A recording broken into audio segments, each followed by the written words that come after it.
ঐক্যের কি কি চেষ্টা করছি আমি একটা কথা বলি। সেটা আজ থেকে প্রায় 7 বছর আগে ঐক্যের জন্য সরকারিভাবে একটা প্রতিনিধি দল পাঠানো হয়েছিল দারুল উলুম দেওবন্দে। সুন্দর কথা জি। এবং ওখান থেকে দেওবন্দের উস্তাদদের আমরা কথাবার্তা শুনে আসলাম। ওনারা বললেন মাওলানা সাদ সাহেবের ব্যাপারে আমাদের কোনো বিষয়ে আমাদের কোনো ধরনের আপত্তি নাই, একটা বিষয়ে আপত্তি আছে, যদি উনি ওনার এই কথা থেকে ফিরে আসে তাহলে তাও সেটাও শেষ। আমরা ওই মুহূর্তের মধ্যে দেওবন্দ থেকে আমরা নিজামুদ্দিন মার্কাজে আসছি।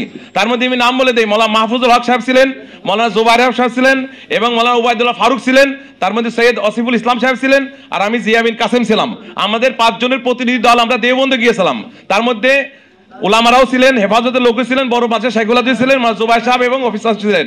এরপর নিজামুদ্দিন মার্কাজে এসে মাওলানা সাদ সাহেবকে যখন বলা হলো যে আপনার ব্যাপারে দারুল উলুম দেওবন্দ পুরা পরিষ্কার, শুধু একটা বিষয়ে তারা আপত্তি করতেছে, আপনি ওইটার ব্যাপারে ফিরে আসেন।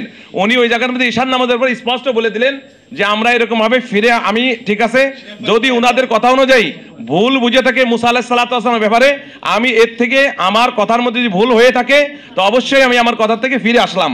এই কথা যখন এই যেই লোকগুলো আমরা 5 জনের নাম বললাম গেলাম, ওনাদেরকে যখন বলা হলো ওনারা বললো না আমাদের আর কোনো অভিযোগ নাই, মাওলানা সাদ কান্দরলি পুরা পরিষ্কার নিট এন্ড ক্লিন, অর্থাৎ ওনার ব্যাপারে আমাদের কোনো অভিযোগ নাই।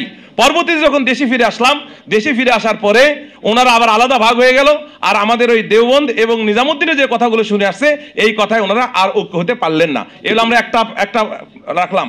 এরপরে বারংবার আমাদের যিনি প্রধান আছেন, যাদেরকে আপনার সৈয়দ আসিফুল ইসলাম বলেন, উনি খোলা চিঠি মাওলানা জুবাইর সাহেবের নামে লিখছেন এবং লিখে বলছেন আসেন আমরা ঘরোয়াভাবে সমাধান করি, আমরা বারবার বসি, কোনো সমস্যা হলে পরে এটা আমরা সমাধান একসাথে করি, অর্থাৎ তাবলীগের 2 পক্ষ আমরা না থাকি একসাথে হয়ে যাই। মাওলানা জুবাইর সাহেবের নামে বারবার চিঠি লেখা হয়েছে, উনি বসতে তৈরি হয় নাই। এলে 2। 3 নম্বর হলো আমরা আজকেও বলতে চাচ্ছি, যদি একটা বিশ্বব্যাপী একটা আন্দোলন এবং 252টা দেশে এই আন্দোলন অর্থাৎ তাবলীগের মেহনত চলে, এত বড় একটা প্রতিষ্ঠানের অবশ্যই একজন আমির অবশ্যই লাগবে।